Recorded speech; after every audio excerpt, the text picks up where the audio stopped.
இது கவர்மெண்ட் தான், அது பிரைவேட் கம்பெனியா அது சாம்சங் கம்பெனியா நடத்துறீங்க. இப்போ ஒன்றிய கவுன்சிலர் மக்கள் பிரதிநிதி வந்திருக்காங்கன்னா அவங்களுக்கு எல்லாத்தையும் நீ பிரிண்ட் போட்டு கொடுக்க வேணா, ஒரு மீட்டிங்கும் இந்த தொகை இப்ப இதை கொடுக்குறீங்க இதெல்லாம் சர்க்குலேட் பண்ணியா? ஒன்றிய கவுன்சிலர்லாம் சர்க்குலேட் பண்ணிக்கலாம். ஏன் சர்க்குலேட் பண்ணல? உங்களுக்கு தெரியுமா, உங்களுக்கு தமிழ்நாட்டிலேயே 6 யூனியன் சேர்மனா வந்திருக்கு. எப்படி இது நியாயமா கேள்வி பண்றது? இது எப்படி கேட்டா ஸ்டென்சில் கட் பண்ணுவீங்களா, டைப் பண்ணுவீங்களா? எல்லா ஒன்றிய கவுன்சிலருக்கும் இந்த ஒன்றியத்துல என்னென்ன இருக்கு டிரான்ஸ்பரண்டா கொடுத்து நோட்டீஸ் போட்டுருக்கோம். அப்பதான் மக்களுக்கும் தெரியும். அதெல்லாம் படிக்கிறதுக்கு யாருங்க ஆடிட்ல என்னென்ன சொல்றாங்க? Every single citizen should know what is going on the union, what is going on the brigade. உங்களுக்கு தெரியுமா வீடியோ? நீங்க தெரிஞ்சிருந்து ஏன் சொல்ல மாட்டேங்கிறீங்க? 13 மணி நேரம் வந்துட்டேன்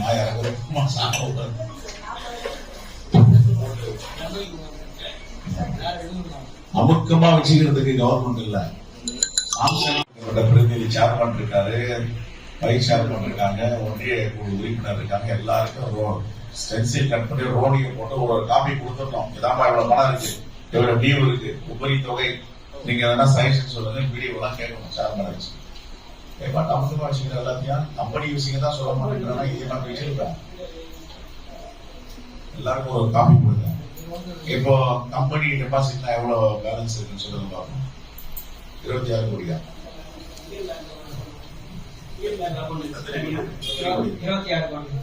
இப்ப 26 கோடி என்ன பண்ண போறீங்க?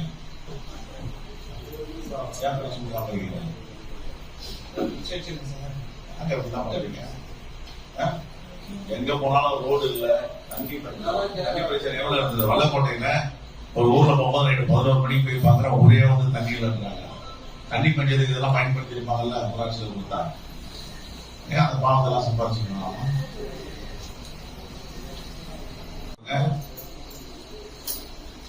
கொடுத்துட வேண்டியதுதான்.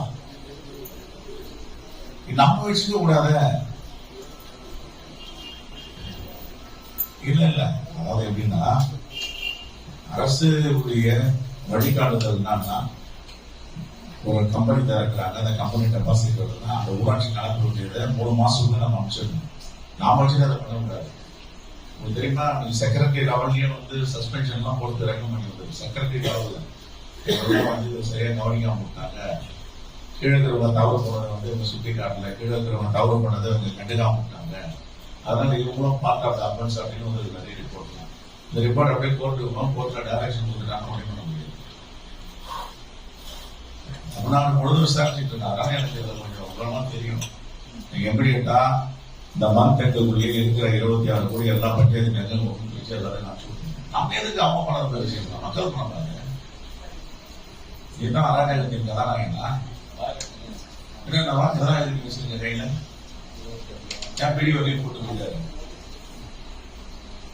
என்ன பண்ணாரு? எல்லாம் தப்புப்பா. உடனே பீரியடா எனக்கு நான் சம்மன் பண்றேன். எல்லாம் பிஎஸ்சி பப்ளிக் வந்து சொல்லுங்க. நம்ம யூனியனு நம்ம ஊரு ஏதோ கண்டுக்க கூடாது, அவங்களாம் சரியா பண்ணுங்க அப்படின்னா நீங்க இப்பெல்லாம் தப்பு பண்ணி வச்சீங்களா? எல்லாத்தையும் அமர்மா வச்சுக்கிறீங்க. இப்ப இருக்கிற ஒன்றிய கவுன்சில் தான் மக்கள் பிரதிநிதி. அவங்களுக்கு நீங்க என்ன நடக்குது எல்லாமே தெரியும். எல்லாம் தெரியும் என்ன நடக்குதுன்னு. மக்களால் தேர்ந்தெடுக்கப்பட்ட போது அவங்க சேர்த்து தலைவரை தேர்ந்தெடுத்திருக்காங்க, துணைத் தலைவரை தேர்ந்தெடுத்திருக்காங்க. எப்படி எல்லாம் பண்ணக்கூடாது. நிர்வாகம் பாதகம் செய்பவரை கண்டால் நாம் பயங்கொள்ளலாகாது பாப்பா. மோதி மிதித்து விடு பாப்பா, அவர் முகத்தில் உமிழ்ந்து விடு பாப்பா. அண்மை செய்திகளை உடனுக்குடன் தெரிந்து கொள்ள இணைந்திருங்கள் இயம்நாடு தொலைக்காட்சியுடன்.